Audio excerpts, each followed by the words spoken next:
katingog. Usa ka katawhan.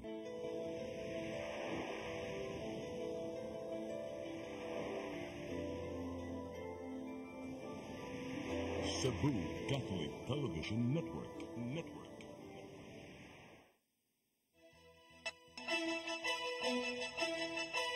Uluhan sa mga balita sa Sayri 47. Suspended Mandawi City Mayor Jonas Cortes ni bisita sa City Hall. Hapsay nga transisyon sa katungdanan gipaniguro. Garbo sa Lapu-Lapu Festival. Musalmot sa Kasanggayahan Festival sa Sorsogon karong Oktubre. Barangay official sa Dakbayan sa Lapu-Lapu nga nagpositibo sa drug test. Suspendido sud sa unom ka buwan. 25 anyos nga konduktor sa PUJ gitigbas patay kagabi sa Barangay Buhisan. Love Triangle gisundan sa kapulisan. Sugbo, Kabisayan ug Mindanao, Pilipinas ug sa katawhan. Kutob sa maabot sa tong Sibya sa tibuok kalibutan maayong hapon. Live kita karon sa CCTN Channel 47 ug kini ang tulumanon sa nagunang kasayuran nga angay natong masayran. Tulumanon sa patas ng mga balita ug opinyon. Sa ngalan ni Dennis Tabar, ako si Danica Caballes. Kini ang Sayri 47.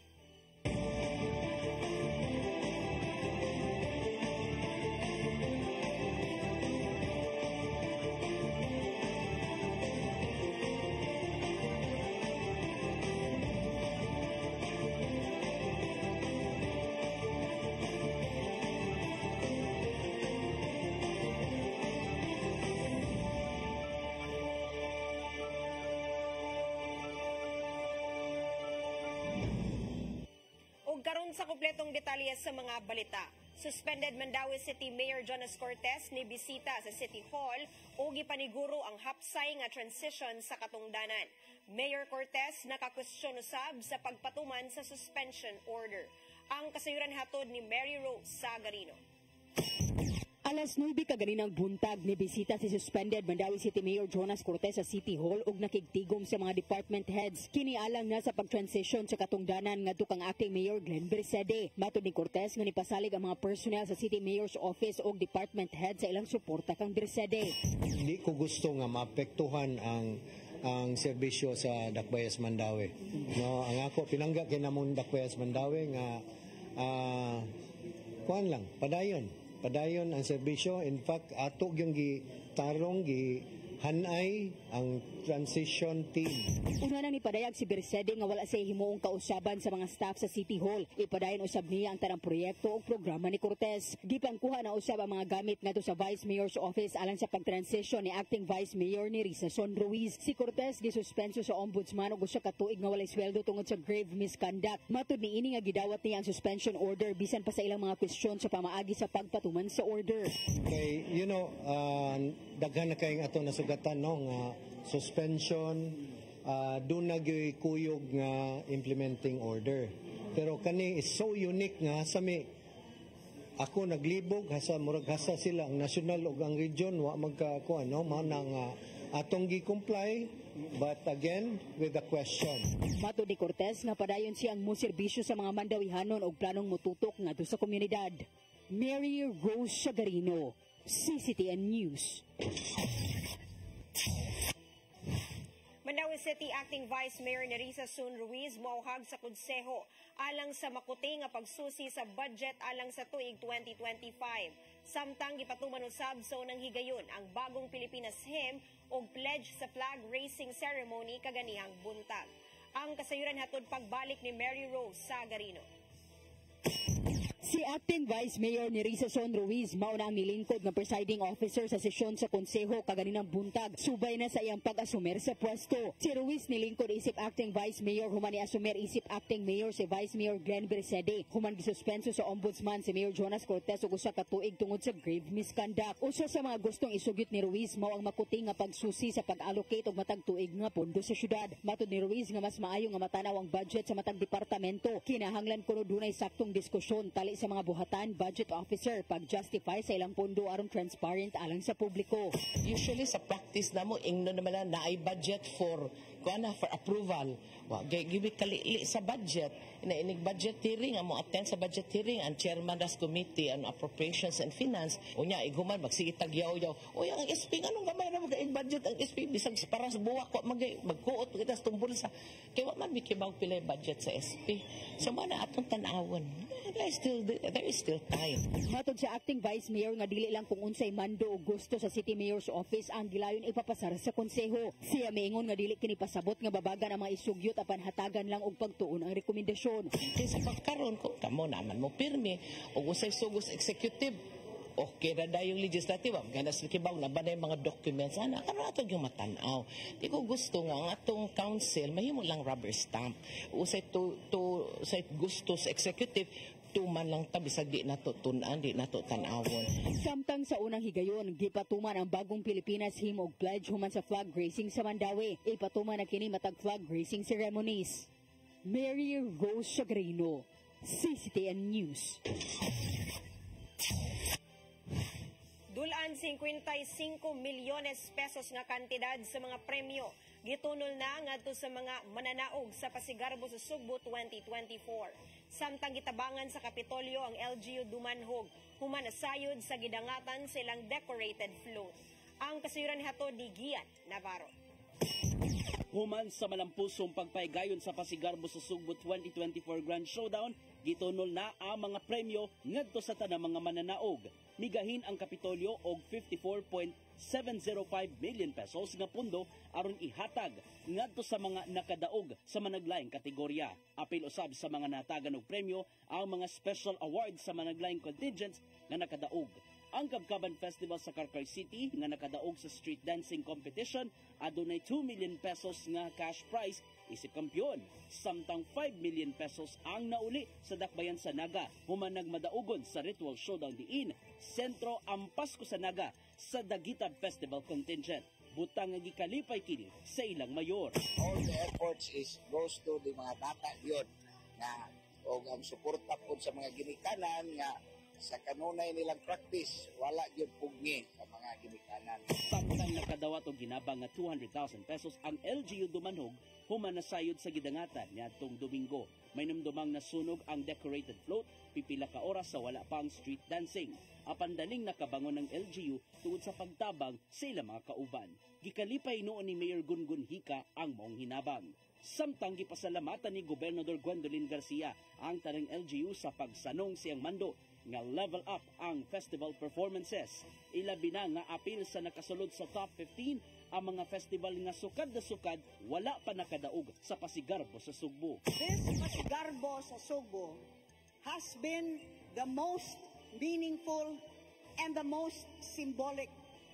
First of all, in the highly competitive Grand Ritual Showdown, for the very first time, we had a new set of judges who had never, ever witnessed the Pasigarbo sa Sugbo in the years past. Bisan pa man og giuwan, nagpadayon ang mga winning contingent sa ilang winning performances sulod sa Cebu City Sports Complex. Kini aron pagpamatuod sa uban nga gawas nga sila'y nakadaog, nakatapos sila sa matud pa grandest Pasigarbo nga ilang gihatag.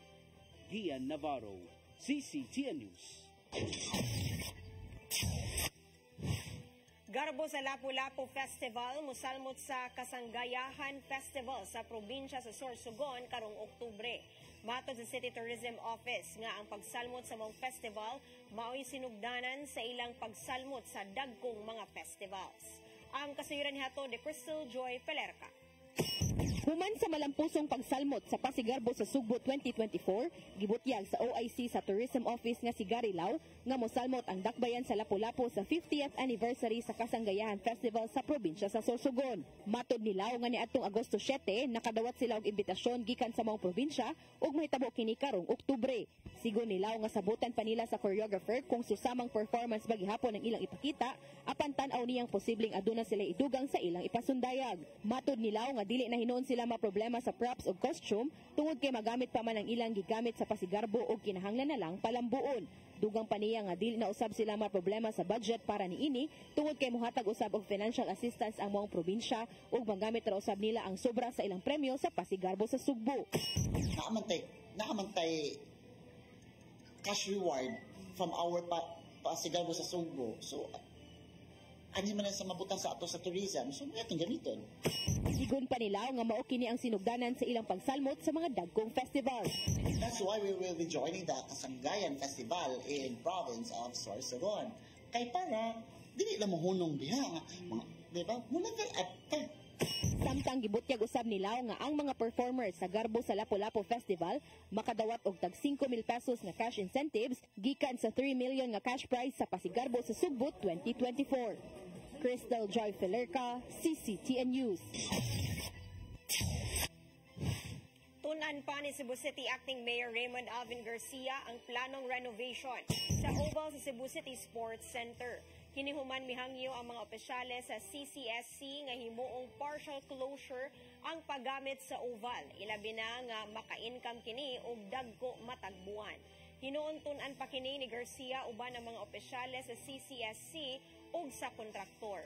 Kini ilabi na nga nagkinahanglan og taas nga panahon ang curing process sa rubberized oval nga mao'y hinungdan nga adunay back job ang kontraktor human sa palarong pambansa. Sa pagkakaron mukita ang CCSC og kapin 1 million pesos matag buwan gikan sa mga entrance fee sa CCSC nga mogamit sa oval. Yes, no, and then we will already make a few announcements o unsaon o i-close ba totally or dili, but it looks like we will not close it totally. Mo ginay hangyo ni sa atuang Cebu City Sports Center Board because of the income, and they were telling me that the biggest income of the entire sports center is really sa Ubaw.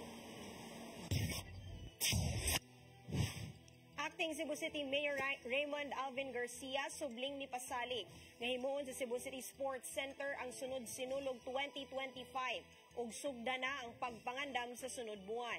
Nakita ni Garcia ang walang pusong nga kalihukan sa Pasigarbo sa Sugbo nga gipahigayon sa maong venue. Ang kasayuran ni Hato de Shariza May Uy. Pagpangandam sa sinulog 2025 buot nga pasugdan na ni Cebu City Acting Mayor Alvin Garcia, sunod semana diin gitinguha niya ipahigayon kini sa Cebu City Sports Center kung CCSC. Sa pagbalik sa sinulog 2025 sa CCSC, nagmalaumon si Garcia nga mas mudaghan pa ang mga contingents nga moapil sa kompetisyon ilabi na nga gikan sa probinsya sa Sugbo. Yes, I was telling them nga di na sa takahuwat oy nga Nobyembre pa ta magplano kay duha na lang taon nakabuwan.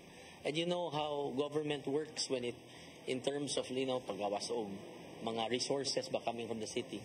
So importante kayo nga September pagali first week sugod na ta sa atong plano. Hinumduman na nga duha ka sinulog na ang nilabay. Sukada nga si suspended Mayor Michael Rama may desisyon nga sa South Road Properties ipahigayon ang sinulog Grand Parade apan ang mga contingents gikan sa probinsya sa Sugbo nangatras tungod sa kapeligro sa stage o grabing kainit.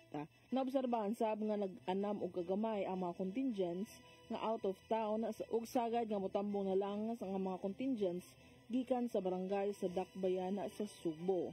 Apan pagbalik niini sa CCSC na ginaot si Garcia, nga bisan katunga nga misalmo sa Pasigarbo sa Sugbo, ang moapil isip contingent sa sinulog 2025 agig suporta sa probinsya ngadto sa syudad. So I am hoping with the entry of the support coming from the provincial government, maabot sa mga maybe double. Easily we can hit double with the participation of the provincial government because all of these towns and municipalities and cities will now want to join our Sinulog festivities. So I'm looking forward to that. This will be hopefully a bigger and a grander and a livelier Sinulog for all of us, returning to the original venue.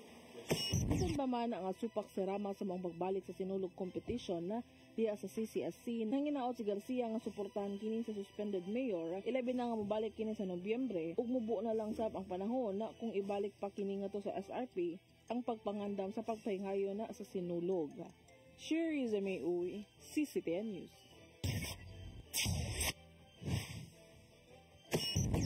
Musunod Barangay official sa Dakbayan sa Lapu-Lapu nga nagpositibo sa drug test, suspendido sud sa 6 ka buwan.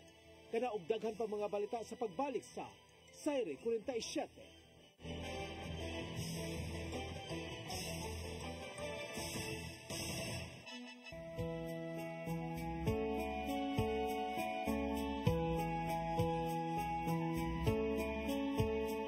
You're giving your all in His glory, touching each heart and soul by spreading His words and wonderful deeds that send forth His kingdom. It's love that you feel, that you care for all who have gone astray. You show them the way that leads to His full of life. It's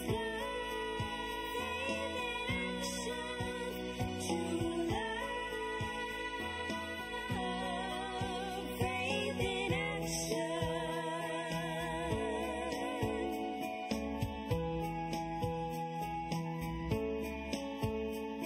We're one in one hope, inspiration through God's amazing grace. His power and love and pureness of heart show to us His wisdom.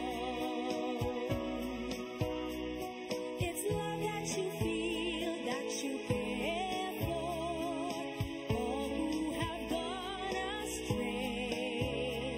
You show them the way that leads to His full of life and action. It's love, faith in action. True love, faith in action.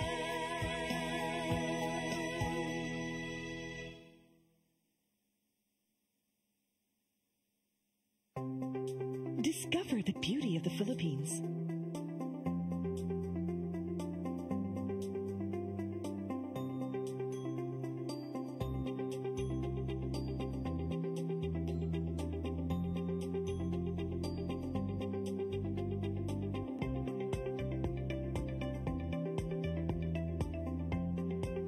With Philippine Airlines, the country's flag carrier.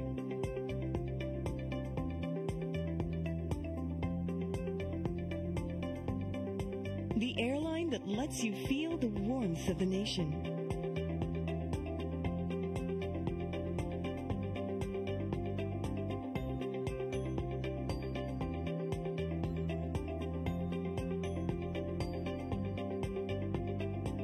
Mabuhay.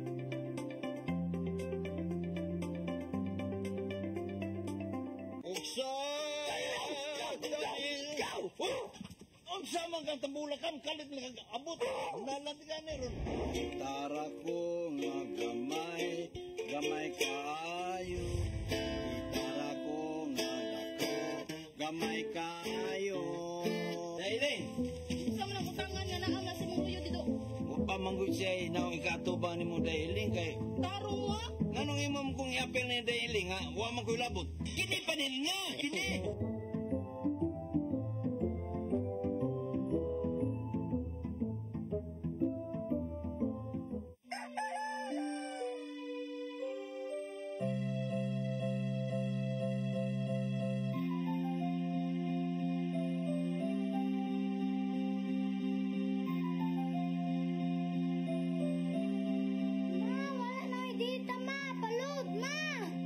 Sorry ma'am, na-late ko.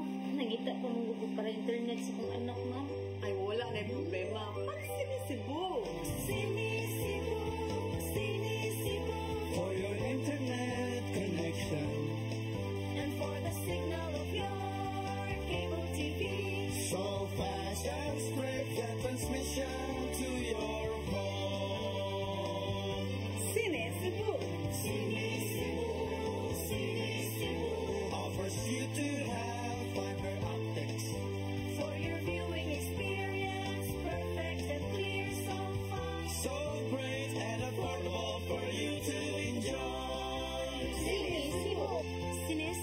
Television Network Incorporated offers fiber to the home broadband internet bundled with fiber to the home cable TV connection. Cine Cebu Television Network Incorporated with its operation in Metro Cebu and the whole province of Cebu soon. And affordable for you to enjoy. Cine Cebu.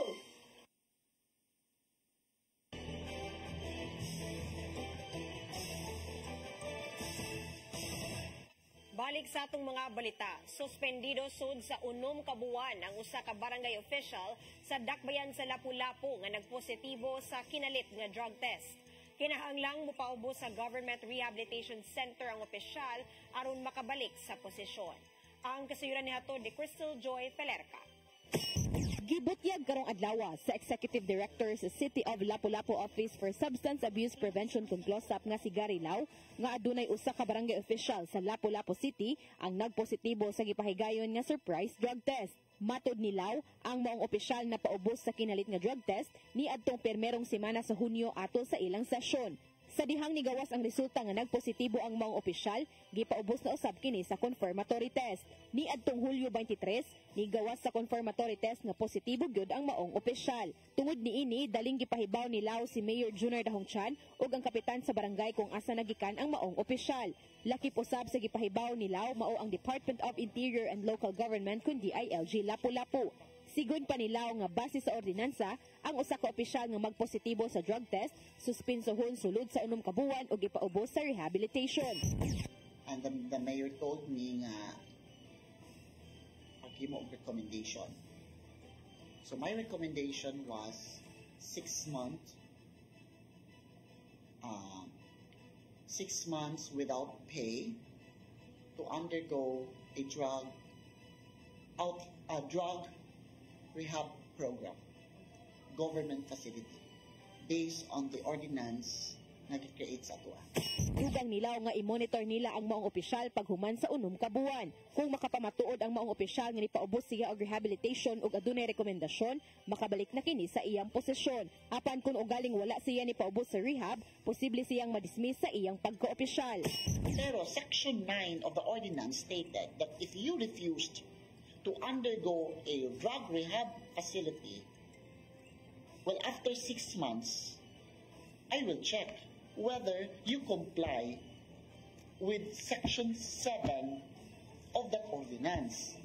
Section 8, non-compliance, is a recommendation of dismissal. Dugang nilaw nga nipasa na og leave form sa civil service ug sa barangay ang maong opisyal ni adtong Agosto 2. Tungod sa maong panghitabo, adunay pahimangno silaw ngadto sa mga kawani ug mga opisyal sa lokal nga kagamhanan sa Lapu-Lapu. The Chan administration, the city government is serious in this campaign against drugs. Atong gipadayon ang ato ang drug test sa ato ang mga empleyado, officials, personnels. Then if they get caught, then we will impose sanction based on what is stated in the law. Crystal Joy Pelerca, CCTN News. 18 ka mga sakop sa Kingdom of Jesus Christ sa Davao City gisikop tungod sa giingong pagbabag atol sa pag-issue sa warrant of arrest batok kang Pastor Kibuloy. Samtang nanawagan ang Malacanang nga ipatigbabaw na lang ang rule of law. Karong hapon mi issue sa bang RTC Davao og temporary protection o gimando nga biyaan sa kapulisan ang dapit ug tangtangon ang mga barikada. Ang kasayuran ni hatod ni Gian Navarro. Moabot sa 18 ka mga sakop sa Kingdom of Jesus Christ ang gipangsikop sa kapulisan human nagpaygay og rally sa ilang compound sa Davao City. Matod sa PNP, nga gikasuan among mga tao og obstruction of justice ato sa pag-issue warrant of arrest sa palibot. Subay kini sa tingwang masikop si Pastor Apollo Kibuloy nga gidudang nagtago ilawom sa KOJC compound. Gisugdan sa masakop sa KOJC ang rally niatong Sabado sa buntag ato sa pag-serve sa warrant of arrest kang Kibuloy tungod sa kasong child and sexual abuse ug uban pa. Apan gipasiatab sa legal counsel sa KOJC nga legal ra among rally o gipatuman ang state of necessity ubos sa civil code. Apil sa mga nasagbuyo niya ng panhuna, si Vice President Sara Duterte tungod sa giingong pagpanghilabot sa PNP ngadto sa mga KOJC members. Samtang wa gikalipay sa igsuon niyang si Davao City Mayor Baste Duterte ang gihimong operasyon sa kapulisan. May painom-dominon ang Malacanang, pinaagi ni Executive Secretary Lucas Bersamin nga kinanang ipatigbabaw pirmi ang rule of law. Mato diya nga dili politically motivated ang gihimo sa PNP, sanglit pinangita naman sa mga tinugyanan sa balaod si Kibuloy. Samtang gipanghinaot sa Commission on Human Rights, bisan pa man og nagkagubot, di gyud mabutang sa alanganin ilabi na ang mga menor de edad sa maong tensyon. Gian Navarro, CCTN News. Misaka ang trust and performance ratings ni Presidente Ferdinand Bongbong Marcos Jr. sa bago lang gipagawas na survey sa Okta Research. Matod sa tugon ng masa survey niadtong second quarter ning tuiga, misalig ang 71% sa katawhang Pilipino sa liderato ni Marcos Jr. Mas taas kini gikan sa 69% niadtong unang quarter ning tuiga. Apan ni minus ang pagsalig sa ubang Pilipino kang Vice Presidente Sara Duterte sa maong survey. Nikunhod ngadto sa 65% ang trust and performance rating gikan sa 68% niadtong first quarter. Nahitabo niya ng panahona ang panagsumpaki sa mga barug. Ang iyang mga nakita, inay nga makamugna og kagubot nga makaapekto sa dagan sa investigasyon, miauhag siya nga mas maayong pahimuslan ang Witness Protection Program. Rules na insulin mo sa WPP dahil kausapan sa imong movement. Kay dili lang man security mo ang siguro pati po security sa mga personnel na magbantay sa imo. Upos sa Witness Protection Program, masiguro ang pagpanalipod sa mga nakakita sa krimen, pinagi sa mas gipahugot na seguridad. Kontrolado man tuod ang mga nakapahimos kini apan makasiguro ang full protection ngadto kanila gawas sa mga madawat nga benepisyo. We can convince witnesses to come to us to be secure. For example, in a case, but ultimately, dili usog ang witness, dili sa mo dapat. Otherwise, that will be a form of detention kung siyahan. Sa mga hagit nga giatubang sa ahensya, mao ang kakuwang sa ilang mga sakop aron mapahingusgan ang mong programa. Kinibisan pa man og adunay pundong gigahin ang gobyerno alang nini.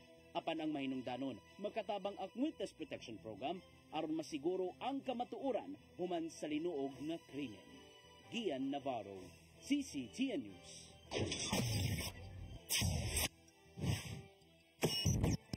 Musunod, 25 anyos nga konduktor sa PUJ gitigbas patay kagabi sa barangay Buhisan, Love Triangle, gisundan sa kapulisan. Kada og daghan pang mga balita sa pagbalik sa Sairi 47.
Discover the beauty of the Philippines.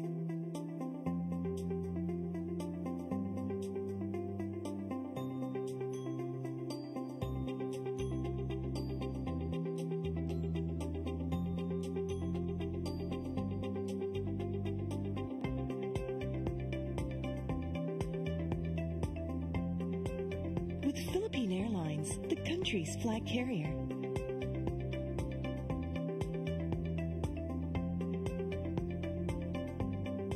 The airline that lets you feel the warmth of the nation.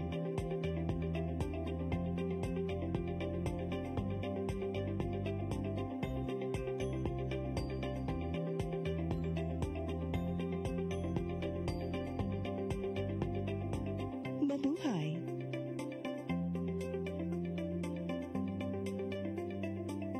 Migo George! Oh, ako? Naon sa maning tanawan niyo? Kalma lang ni Godido. Sira ko nito. Mga magsusuli. Sayo na na. Oh, kano sa ba ka mumubutan? Murag mao siguro na inyong hiwata. Oh, pagtagsa mo ni.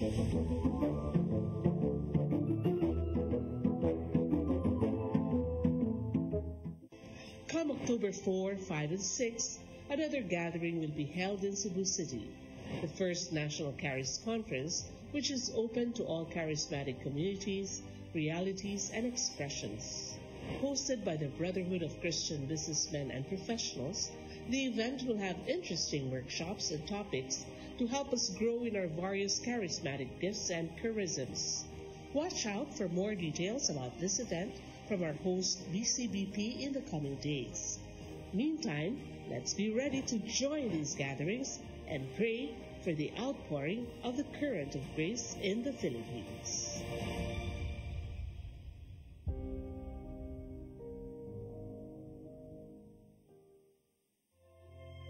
Ang kinabuhi, puno sa hagit.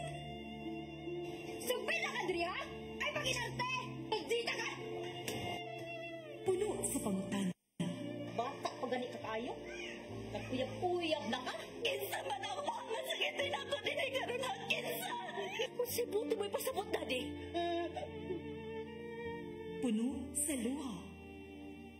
Magpili pang ako nga imong anak o kanay imong mga babae. Kasuko.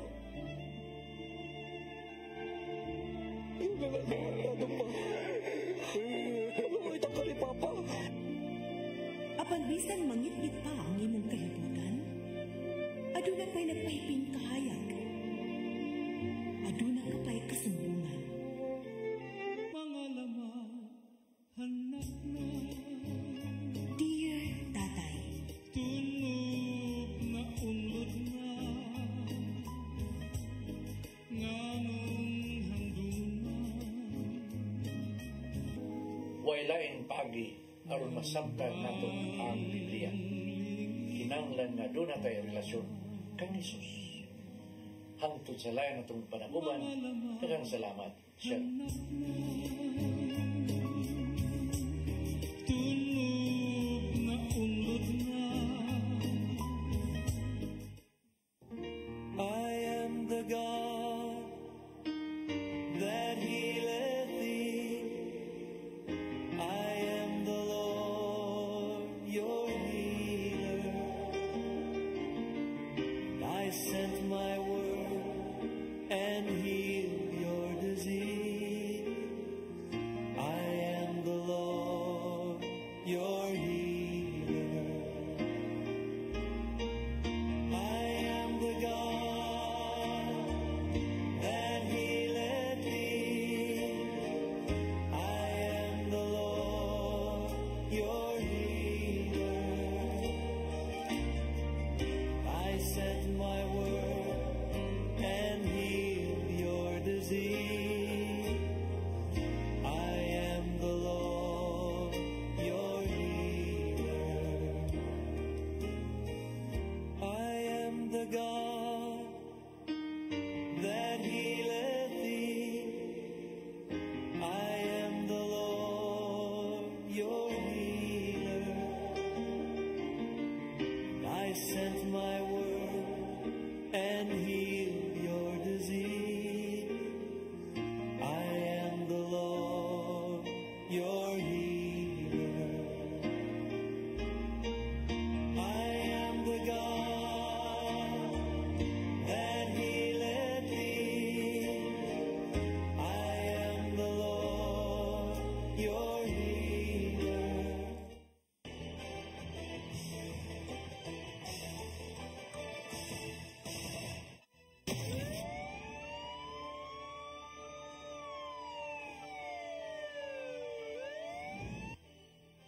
Balik sa atong mga balita, love triangle usa sa mga anggulo nga gisubay sa Labangon Police Station sa nitabong pagpanigbas patay sa Barangay Buhisan sa Dakbayan sa Sugbo kagabi. Manhunt operation gilusad na sa kapulisan nga gituohang nagtago-tago sa maong barangay. Ang kasayuran hatod ni Arnold Bustamante. Gipangita na sa Labangon Police Station ang responsable sa pagtigbas patay sa 25 anyos na konduktor sa POJ pasado alas 8 gabi sa sitio Upper Puti, Barangay Buhisan sa Rapin, Sugbo. Ang biktima nga si Rico Ingracia Oquinio, 25 anyos, gingong ex-convict sa kaso sa iligang nga drogas dito sa Rion 8. Kasamtangan nga nagpuyo sa mga lugar panlumad nga taga-barangay Matabang, Dakbayan sa Toledo, probinsya sa Sugbo. Ang itudlong nga responsable mo ang iyang silingan nga kani asawa sa kaipon karon sa biktima nga si Jeffusin na Susubrado Cantunao, 30 anyos, usa ka construction worker nga silingan raw sab sa biktima dito sa Matabang, Dakbayan sa Toledo. Nakaangkod mga samad tinigbasan ang biktima sa iyang ulo o gumang bahin sa lawas gamit ang sundang nga wala makuha sa Labangon Police Station. Ato ni Police Major Ranyo Regidor, ang hepe sa Labangon Police Station, nga niya nga alas 8 sa gabi ang suspitsado nga si Cantunao niadto sa balay sa biktima aron mohatag og sustento sa nga kanhi kaipon nga mao na sab ang gilid-in sa biktima. Tungod dinhi nasuko si Oquinio tungod sa selos, dinhi na nahitabo ang panag-away sa duha apan milakaw ang suspitsado ug pinagagutlo ang milabay mibalik ni nga nagdala ng sundang og iyang nakita ang biktima nga nagbakta sa dalan. Iya din kini nga gipanigbas nga resulta sa kamatayon ni Oquinio. So later on kuno ni gawas ang laki taon nay nagdunggan sila og nipaka bro natumba nga motor ba. Mga alas 8 kuno sa gabi nya mo to nga taon nibalik kuno ang suspect ningon kuno nga wa moy nadungog ha. Wa moy nadungog nga tingog kuno. So nahaglok sila wanang laman ningog mo to nga napabuntag sila. So pagkabuntag naay nakaagi ngadto mo ni report ni kapitan mga alas 9 na kapitan mo to na naagto na to gi-verify na pateng lawas. So dapat investigation nga klaro kayo sa plastada gabi pag Suman masayod ang mga investigador kung kinsa ang naghimo sa krimen pinagi sa pamahayag sa mga saksi nilusadayon sila og manhunt operation dito sa balay diin na kasamtangan nga nagpuyo ang suspitsado apan wala na kini didto. Apan nagtuo sa rehidor nga naara sa Barangay Buhisan ilabi na sa mga bukirang sitio niini nagtago nga mahinungdan nga nagilayon sila sa mga barangay tanod aron mamonitor kung asa kini niluklok. Kay witness na pang matuod nga mao di nagtira. So ang cause of death niya initially is hacking wounds, impact, naigo pang iyang helmet na buwak pagari. Nakuha ang mga sakop sa suko og 7 ka mga pakete sa gito ang shabu sa bulsa sa biktima og kwarta nga 650 pesos nagip na ang motorsiklo nini. Sa nakuha nga kasayuran sa kapulisan nga bisan nakagawas na sa bilangguan ang biktima, nagpadayon gyapon ni sa iyang naandang nga trabaho nga mao ang pagpamaligya sa illegal nga drugas. Arnold Bustamante, CCTV News. Nasunog ang usa ka industrial warehouse nga nimutang sud sa Mactan Economic Processing Zone kun MEPS 2 sa Barangay Basak, Dakbayan sa Lapu-Lapu City kaganihang buntag. Gawa sa miresponde nga 3 ka mga fire truck sa Lapu-Lapu City Fire District, nitabang usab sa pagresponde ang Lapu-Lapu City Disaster Risk Reduction and Management ug mga personnel sa MEPS.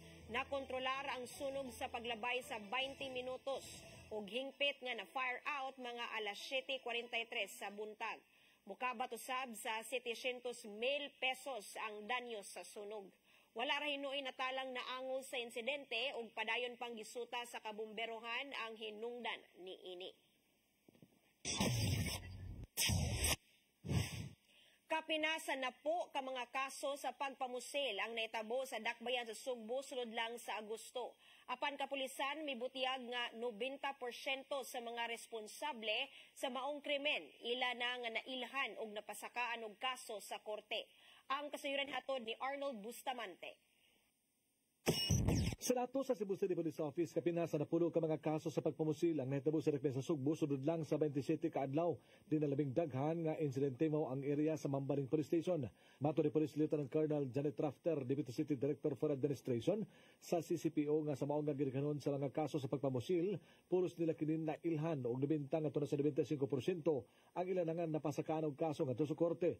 Kasagaran sa mga hinungdan nganong nahimo ang krimen tungod kini sa illegal nga drugas din ang biktima gayong nakautang sa usa ka drug personality nga tungod ani gipamusil na lang sila.